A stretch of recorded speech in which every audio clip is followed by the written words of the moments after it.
SBR Videos is sponsored by Sports Cash System. Click on the link below for more information. Welcome to SBRForum Videos. I'm Peter Loshak. We are previewing UFC 165, the main card right now with our regular returning guest, Nick Kalikas from MMAoddsbreaker.com. Nick Kalikas is a professional MMA handicapper, consultant for sports books, and he sells premium picks at his website, MMAoddsbreaker.com. And we're also going to be joined by Adam Ritota from allplayswin.com. Allplayswin is a site we've done a lot of work with for the past year and a half. And Adam Ritota did his first call with us covering the Floyd Mayweather fight. Gave a great analysis and an accurate prediction predicting Mayweather by decision. Thanks, guys, for joining us. Thank you for having us. All right, Adam, you there? Yes, I am. Okay, great. All right, let's start in with Jon Jones and Alexander Gustafsson. Now, here we go again. Another one of these title fights with an enormous, enormous favorite. Obviously, he should be an enormous favorite. Should he be exactly this much of an enormous favorite? I don't know. Jones minus 800, we all know exactly why he should have a huge advantage here. I won't get into all the reasons. He should be a big favorite. Should he be minus 800? I'm not exactly sure. First of all, Nick, is this a premium pick of yours? No, it's not. All right, where'd you open this line? Open around 7-1 for Jones, so minus 700 or so. And of course, gradual action with parlays and everything else has increased the line up a little bit. You'll see 700 out there, some spots still 750, all the way up to 900 right now.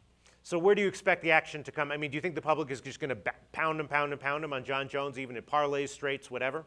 No, absolutely not. I do think that Gustafsson has enough respect out there that you're going to receive a heck of a lot of straight bets out there as far as dog money goes.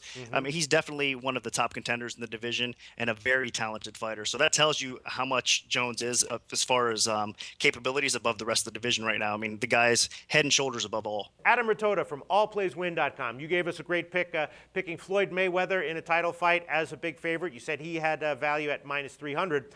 Jon Jones minus 800. Do you think there's value there? It's tough. I mean, I think Jones is going to win this fight, but I mean, 800 is a lot of money to lay on a champion when anybody has a shot. You've seen time and time again, one punch changes a fight around, and Gustafsson has striking ability. So if he does land that one punch and knocks Jones, buckles Jones at all, this fight changes on an instant. He's KO'd 9 of 15 opponents, and then I think that's too much risk to risk 800 to 1. Yeah, I think you're right. 8 to 1. What about reports that Jon Jones may have a bit of a bum toe? Do you think that could play a factor here, Adam? I mean, during the fight, depending upon what happens with the toe, I mean, it didn't stop him. He did it early enough in the Chael Sonnen fight, and it didn't seem to phase him at all. After the fight was over, he said he wanted to continue. Dana White actually said that there was absolutely no way they'd let him continue. The bone was sticking out of the toe. If he thinks the toe is healed, I don't see it being a factor. I mean, the toe's not going to come into play when he's hammering Gustafsson with elbows. What do you think about maybe the fight ending inside the distance? Because, if Gustafsson wins, maybe it's just because he catches Jones with a fluky punch. And also, like I said before, Jones' striking is improving. Gustafsson's, strike defense is maybe one of his weaknesses. You think that maybe inside the distance could be a good bet? I do, honestly. Jones has proved time and time again he's out-wrestled world-class wrestlers. He's out-submitted submission specialists, and he can punch with strikers. I mean, there's really nothing he can't do. I expect him to try to take Gustafsson down, take away the strength of Gustafsson, which is his striking, and use that ground and pound and possibly hook a submission. I think I like this fight to end early. Yeah, that's kind of the way I'm leaning as well. Nick, have you gotten any action on the total? Any notable action? Yeah, it's been going back and forth a little bit. And I think there's a lot of split opinions out there because Gustafsson's definitely improved his overall game, even the ground game, his wrestling. So I believe people think that he can survive enough out there to survive over at least the total rounds and maybe not go the distance out there. So, yeah, there's some back and forth action. And then there's also a lot of people believe, like Adam, that the fight could end inside by a Jones submission as well. I think if Jon Jones does win this fight, it's probably more so by submission.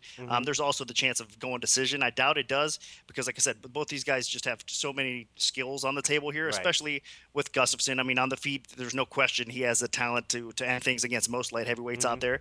But Jones, like you guys said as well, offensively, he's talented striking. But what's going to be the key here, I do agree with Adam, is him getting the fight to the floor. He's not going to mess around. That's why I don't even think that toe is going to come into effect. As long as something crazy doesn't happen and that thing's not dangling out like the bone was sticking out last time, I think he's going to be okay, even with a bum leg, being able to take the fight to the floor and just dominating there and maybe catching a submission. All right, so Nick, who are you going to probably need in this fight? It's going to be close. I bet you the parlays obviously are going to be on Jones, Right. but there's going to be so much straight action on Gustafsson, one of those spots as well. So the books are probably going to need Jones small to come through. All right, and if you had to make a bet on this fight, Nick Kalikas, what would it be? Man, it's kind of tough because, Yeah. like I said, I'm kind of leaning towards Jones inside a little bit, but it's not really a great play because I could see Gustafsson surviving long enough and not getting his back taken and possibly not getting submitted either. So I would lean a little bit Jones inside, but not by much. Adam Ritota from allplayswin.com, if you had to make a bet on this fight, what would it be? If I had to, I can't go against the champ. I mean, Gustafsson has really improved his wrestling, which was a very big detractor to him, especially in the Phil Davis fight where he was absolutely out-wrestled. His last loss, which was 6 fights ago. He's actually worked with Phil Davis since then and greatly improved his wrestling. I don't think he's anywhere near a class with John Jones as far as that's concerned. I look for John Jones to try to take him down early in this fight and either beat him up with elbows or try to hook in a submission and end it early. Yeah, me too. John Jones inside the distance, but it's definitely going to be a pass for me. These odds are just too crazy. All right, thanks so much, guys. Great preview.